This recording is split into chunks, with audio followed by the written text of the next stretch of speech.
Hi hello నమస్తే welcome to BRK Money Control. నేను మానస. ఈరోజు మనతో పాటు ఉన్నారు Andhra Pradesh Grameena Vikas bank retired regional manager Jaggaiah sir ఉన్నారు. సార్తో మాట్లాడి మరిన్ని విషయాలు తెలుసుకుందాం. Hi sir. నమస్తే. ఎలా ఉన్నారు సార్? బాగున్నాం సార్. ప్రజెంట్ ఉన్న సిచ్యువేషన్లో ప్రతి దానికి మనం ఇన్సూరెన్స్ తీసుకోవాలి అని అంటుంటారు. అసలు ఇన్సూరెన్స్ అంటే ఏంటి అసలు? అవును, అంటే యాక్చువల్గా ఇన్సూరెన్స్ అంటే తెలుగులో బీమా అంటాం.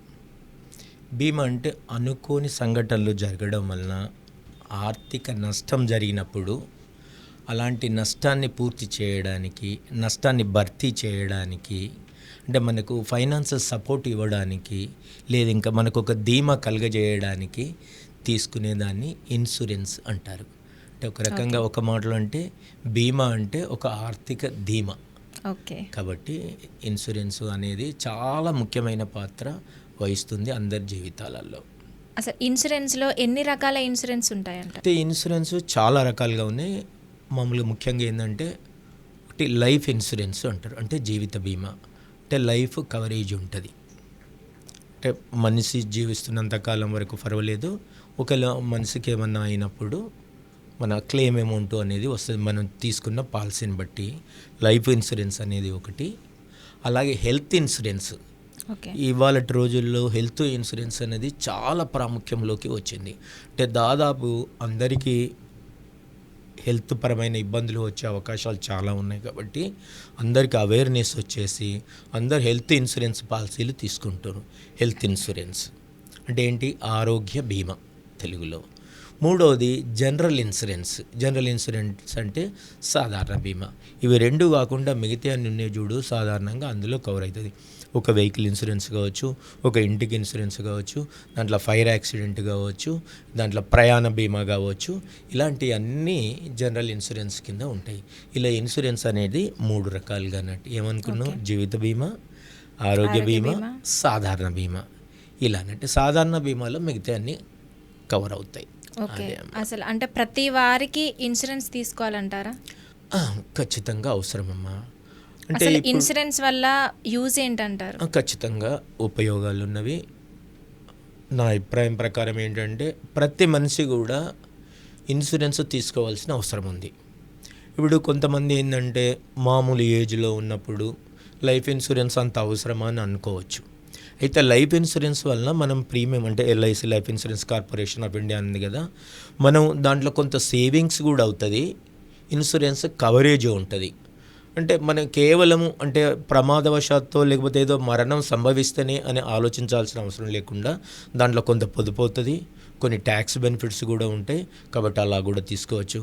అయితే చాలామంది ఏంటంటే మొదట్లోనే అంటే ఎక్కువ వయసు లేనప్పుడు అంత తీసుకోవాల్సిన అవసరం అంటారు. కానీ మొదట్లోనే తీసుకోవడం వలన ప్రీమియం అనేది మనం ప్రీమియం కడతాం. ఏ ఇన్సూరెన్స్ పాలసీకైనా ప్రీమియం అనేది ఉంటుంది, ఇన్సూరెన్స్ ప్రీమియం. అది మనం చిన్న వయసులో తీసుకోవడం వలన తక్కువ ప్రీమియంతో కట్టడం వలన ఎక్కువ కవరేజ్ ఉంటుంది అన్నట్టు. అయితే మనం ఏజ్ వచ్చినాక కొన్ని పాలసీలు వర్తించవు, లేదంటే ఎక్కువ ప్రీమియం పే చేయాల్సిన అవసరం అవుతుంది. అందుకని ఎర్లీ డేస్లోనే ఇన్సూరెన్స్ తీసుకుంటే బెటరు. అలాగే హెల్త్ ఇన్సూరెన్స్, హెల్త్ ఇష్యూస్ ఎవరికైనా రావచ్చు. ఓకే, మామూలుగా కొద్దిగా తక్కువ ఏజ్ ఉన్న వాళ్ళకు తక్కువ ఆరోగ్య సమస్యలు వచ్చే అవకాశం ఉంటుంది. కానీ ఎందుకైనా మంచిదే. నేనేమంటా అంటే హెల్త్ ఇన్సూరెన్స్ చాలా అవసరం. మనం ఒక కారు తీసుకుంటున్నాం, దానికి ఇన్సూరెన్స్ కంపల్సరీ, తెలుసు కదా. ఇన్సూరెన్స్ లేకుండా వెహికల్ రోడ్డు మీదకి రావడానికి వీల్లేదు. అంటే కారు ఒక 10 లక్షల కారు అనుకుందాం. 10 లక్షల విలువైన కారుకు దాదాపుగా అప్రాక్సిమేట్గా చెప్తున్నా ఒక 15,000 16,000 ఇన్సూరెన్స్ ప్రీమియం పే చేస్తున్నాం. ఆఫ్టర్ ఆల్ కారు అది మొత్తం పోతే కూడా ఎంత? ఒక 10 లక్షలు నష్టం. ఒక మరి మనిషి జీవితం. కాబట్టి ఖచ్చితంగా మనిషి కూడా ఇన్సూరెన్స్ చేసుకోవాలి, హెల్త్ ఇన్సూరెన్స్ చేసుకోవాలి. హెల్త్ ఇన్సూరెన్స్ అంటే ప్రతిదానికి కవరేజ్ ఉంది. ఏది కానీ ఏ డిసీజ్ వచ్చినా కానీ కవరేజ్ వచ్చే పాలసీలు ఉన్నాయి. కాబట్టి హెల్త్ ఇన్సూరెన్స్ కూడా తీసుకోవాలి. మిగతా జనరల్ అన్నాం కదా, ఇలా వెహికల్ అవుతుంది, ఇల్లు అవుతుంది, రకరకాలు. ఆ జనరల్ ఇన్సూరెన్స్లో రకరకాల కారణాలకు, అంటే ఒక వరదలకు కావచ్చు, అగ్ని ప్రమాదానికి కావచ్చు, ఒక పైకెళ్ళి ఏంటిది పిడుగులు అంటాం కదా, ఆ పిడుగులు లాంటివి కావచ్చు, నేచురల్ కలామిటీస్ అంటాం, అంటే వరదలు కానీ, గాలులు కానీ, తుఫాన్లు కానీ, ఇలాంటి కారణాల మీద కూడా ఆస్తికి నష్టం సంభవించినప్పుడు ఆ నష్టపరిహారము ఇన్సూరెన్స్ కంపెనీ ఇస్తుంది. ఇవన్నీ ఇన్సూరెన్స్ తీసుకోవడం వల్ల, అంటే పాలసీ తీసుకోవడం వల్ల ఎదుటి వ్యక్తికి, అంటే మనం ఎవరు తీసుకుంటే వాళ్ళకు సరి అయిన ఆర్థిక రక్షణ ఉంటుంది, మనం కాస్త ప్రశాంతంగా ఉండడానికి అవకాశం ఉంటుంది. సార్, ఇన్సూరెన్స్ తీసుకోవాలంటే ఏ కంపెనీలో తీసుకోవాలి? Yes, చాలా ఇది మంది మంచి డౌట్ ఉంటుంది ప్రశ్న. కదా. అయితే ఇప్పుడు మార్కెట్లో చాలా కంపెనీలు వచ్చినాయి. అవును. అప్పట్లో అంటే ఒక దశాబ్దం 2 దశాబ్దాల క్రితం ఎల్ఐసి ఇట్లా జనరల్ ఇన్సూరెన్స్ అంటే గవర్నమెంట్ కంపెనీసే ఉండేటి. ఇలా ప్రైవేట్ కంపెనీలు కుప్పలు తెప్పలుగా వచ్చాయి. ఓకే, దాంట్లో మంచి ఉన్నాయి, చెడు ఉన్నాయి. దాని మీద మళ్ళీ ఐఆర్డీఏ అని ఉంటాయి, insurance regulatory and development agency అని ఉంటుంది. వీటిని కంట్రోల్ చేయడానికి ఇప్పుడు బ్యాంకుల మీద ఆర్బీఐ ఎట్లనో ఇన్సూరెన్స్ సంస్థల మీద కూడా ఐఆర్డీఏ అని ఉంటుంది.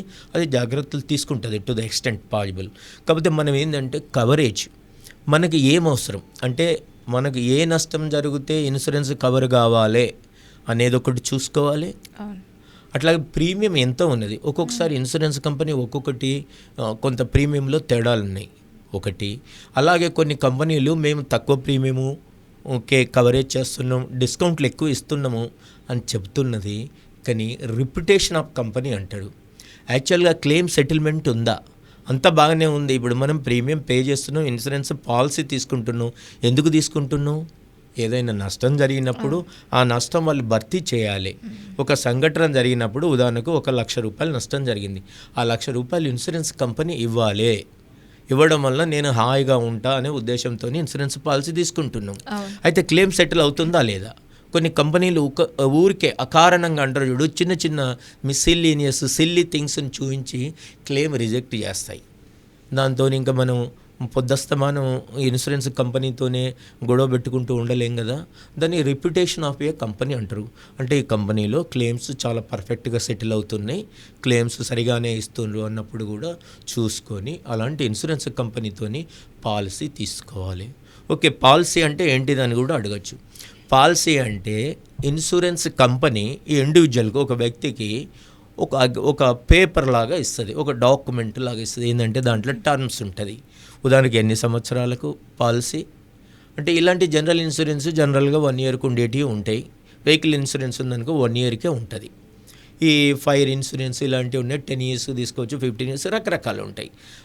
మామూలుగా ఏంటంటే అంటే period of insurance, conditions, premium, claim amount, ఇవన్నీ టర్మ్స్ అండ్ కండిషన్స్ అనుకో. టర్మ్స్ అండ్ కండిషన్స్ అందులో పొందుపరిచి ఇన్సూరెన్స్ కంపెనీ మాతోని మీరు ఇన్సూరెన్స్ చేసుకున్నారు అని మనకిచ్చే ఒక బాండ్ పేపర్, ఒక కాగితం, ఒక రిసీటు, ఒక అక్నాలెడ్జ్మెంటు, ఇలాంటిదంటే ఒక ఇన్సూరెన్స్ పాలసీ. అందుకని మనం అలాంటి కంపెనీని చూజ్ చేసుకొని ఆ కంపెనీ ద్వారా ఇన్సూరెన్స్ చేసుకుంటే బెటర్గా ఉంటుంది. ఓకే సార్, చాలా మంచి ఇన్ఫర్మేషన్ ఇచ్చారు. Thank you sir. Thank you అమ్మా.